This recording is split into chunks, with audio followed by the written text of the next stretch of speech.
ભરૂચના કૃત્રિમ જળકુંડમાં વિસર્જિત શ્રીજીની 2500 જેટલી પ્રતિમાઓનો વૈજ્ઞાનિક ઢબે નિકાલ. બેલ કંપનીમાં નિકાલની પ્રક્રિયા શરૂ.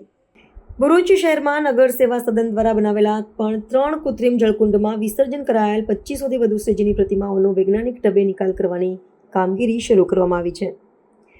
ભરૂચમાં કરાયું હતું વિસર્જન. કૃત્રિમ જળકુંડમાં થયું હતું શ્રીજીની પ્રતિમાનું વિસર્જન. તંત્ર દ્વારા વૈજ્ઞાનિક ઢબે નિકાલની કામગીરી. 2500થી વધુ પ્રતિમાઓનો કરાશે નિકાલ. દહેજની બેલ કંપનીમાં મોકલાશે. ભરૂચ શહેરમાં નગર સેવા સદન દ્વારા બનાવેલા 3 કૃત્રિમ જળકુંડમાં વિસર્જન કરાયેલા 2500થી વધુ શ્રીજીની પ્રતિમાઓનો વૈજ્ઞાનિક ઢબે નિકાલ કરવાની કામગીરી શરૂ કરવામાં આવી છે.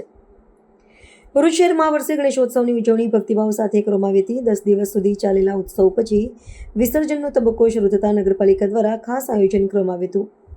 શહેરમાં 3 કૃત્રિમ કુંડ ઊભા કરવામાં આવ્યા હતા, જ્યાં ભક્તોએ પરંપરા મુજબ ગણેશજીની પ્રતિમાઓનું વિસર્જન કર્યું હતું.